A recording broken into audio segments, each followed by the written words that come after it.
Olá!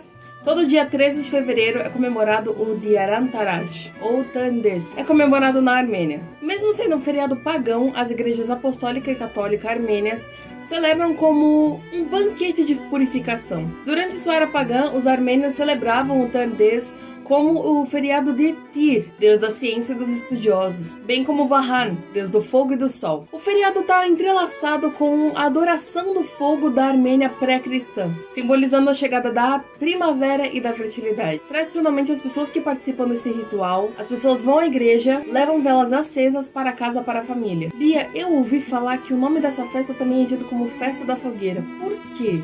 Porque basicamente nós pulamos por cima da fogueira, que em tese nos trará boa sorte. O Dia Antaraj também é realizado por casais. Geralmente eles acendem uma fogueira em seu quintal e pulam por cima para ter prosperidade. Mas também acendemos os quintais das igrejas, por exemplo. Quanto mais, melhor. Depois de pularem por cima da fogueira, uma celebração é feita para parabenizar os noivos. No dia deve ser posta uma mesa, com uma variedade grande de sobremesas, massa, frutas secas, as quais serão distribuídas a todos que participarão da cerimônia. Mas e aí, você já participou? Você sabia que tivemos uma Dia Antaraj na igreja de São Jorge, lá na Avenida Santos Dumont? Quer ver como foi isso?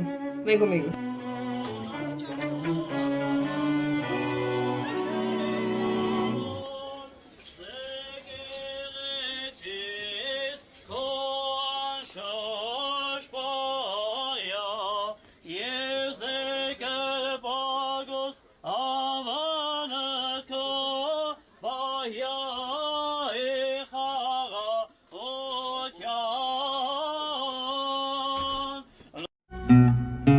Mertani de karsungara sellevom domneyar Zertani de karsungara sellevom domneyar Karsungar sigini neha sellevom domneyar Ammengar senkelkhini da sellevom domneyar Domni domni domneyar sellevom domneyar Domni domni domneyar sellevom domneyar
participou, se você ouviu falar sobre o feriado. Comenta aqui embaixo, fala como foi essa experiência. Gostou, não gostou? Eu acho difícil você não ter gostado. Pular fogueira é muito legal.